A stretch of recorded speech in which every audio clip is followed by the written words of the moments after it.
Salut tout le monde et un très joyeux Noël à vous. Aujourd'hui on va parler de Jésus-Christ, thème de circonstance puisque c'est bien évidemment la date anniversaire de la naissance de Jésus. Bonjour à tous et joyeux Noël. Alors il faut accepter dès le début le distinguo entre Jésus et le Christ. Jésus est le fils de Joseph et Marie, c'est pourquoi vous trouvez son lignage, sa généalogie dans la Bible.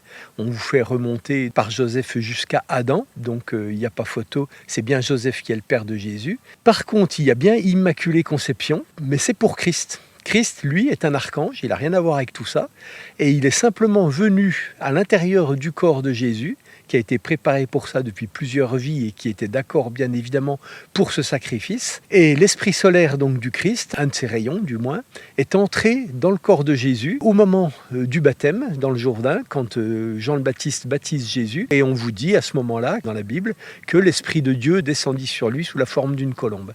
Donc c'est à ce moment-là que Jésus devient Jésus trait d'union Christ. Il s'agit du corps physique et du corps vital de Jésus, et il s'agit maintenant des corps supérieurs de l'archange Christ. Ceci étant dit, pourquoi Noël symbolise-t-il sa naissance? Tout simplement parce que c'est le parcours du soleil en un an. Le 22-23 décembre, nous avons le solstice d'hiver. C'est le moment où le soleil est à son minimum. Il vient de mourir en fait dans son cycle précédent et il va naître à nouveau pour la nouvelle année. Donc c'est effectivement la naissance de l'enfant, naissance qu'il faut accomplir en chacun d'entre nous.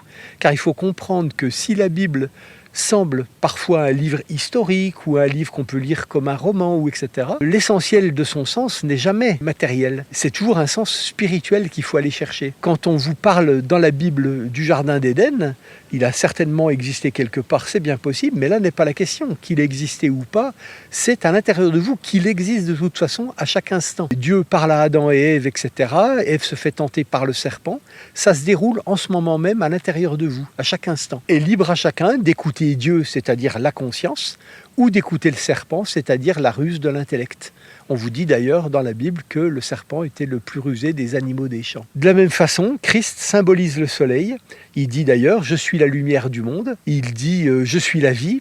C'est évident que si vie il y a, c'est grâce au soleil, et si lumière il y a, c'est grâce au soleil. Et qu'est-ce qui a changé à partir du baptême de Jésus? Alors, puisque Christ est entré dans le corps de Jésus, donc Jésus en est sorti, et c'est à partir justement du baptême que le Christ qui est dans le corps de Jésus va pouvoir faire des miracles. Avant, Jésus ne fait aucun miracle, ce n'est qu'un homme. Et alors quel est le rôle de cette incarnation de Christ en Jésus? Qu'est-ce que c'est censé venir apporter sur Terre? Alors là, c'est un problème très grave. L'humanité risquait d'être détruite parce que nous vivons tellement mal, nous refusons de suivre les commandements qui nous ont été donnés. L'homme refusant de vivre selon les principes cosmiques, il court à sa perte, à sa destruction. À chaque fois que nous naissons, nous empruntons de la matière des mondes correspondants. Pour faire notre corps physique, nous empruntons de la substance physique. Pour fabriquer notre corps affectif, nous empruntons de la substance au monde affectif. Et pour former notre corps mental, nous empruntons de la substance au monde mental. Et quand nous mourrons, nous la restituons là où nous l'avons prise. À ceci près que, comme nous vivons mal, nous souillons ces trois types de substances et petit à petit, elle devient corrompue. Ce qui fait que quand un bébé naît et qu'il veut former ses corps, il prélève une matière qui est déjà corrompue. Donc c'est fichu d'avance, il aura du mal à s'en sortir.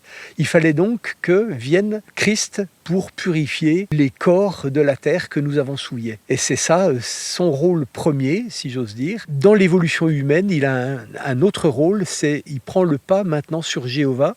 Jéhovah a guidé l'homme de l'animal à l'homme. Christ maintenant est venu prendre le relais parce que nous avons atteint le niveau humain et Christ va nous conduire au niveau angélique. Donc en se laissant crucifier, il nous montre qu'en laissant son corps, si j'ose dire, au porte-manteau, on peut faire de même, nous aussi, nous n'avons plus besoin de corps physique, les anges n'ayant pas de corps physique.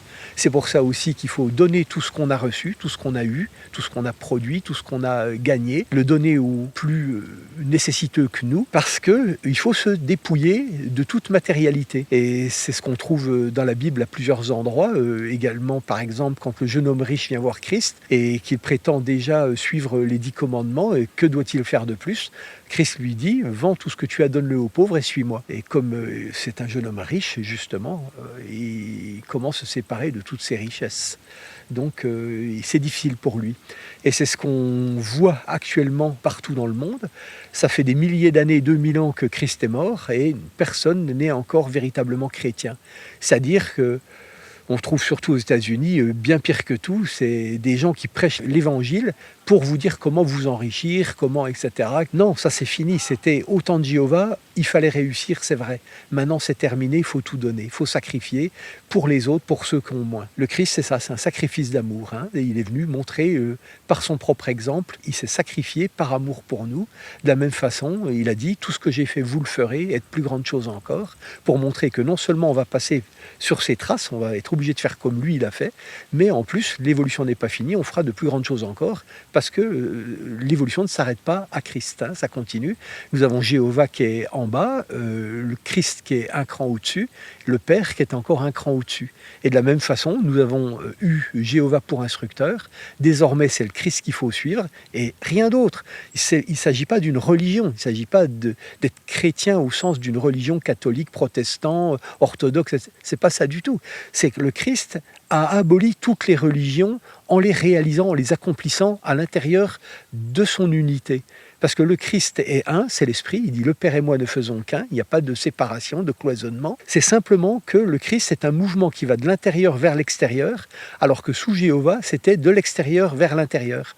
On recevait la lumière, on recevait la chaleur, on recevait tout du soleil, des planètes, on recevait la nourriture, on recevait exactement comme l'enfant reçoit tout de ses parents. Mais vient le moment où l'homme doit tout accomplir par lui-même. C'est lui qui doit payer le loyer, c'est lui qui doit, et à son tour, faire les sacrifices qu'on a consenti pour lui, il doit les consentir pour ses enfants.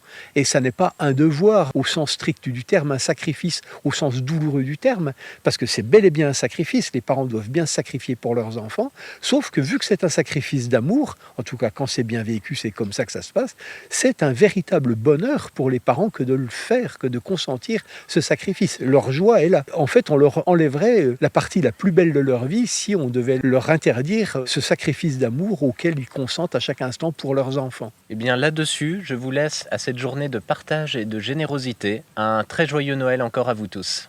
À bientôt. Au revoir.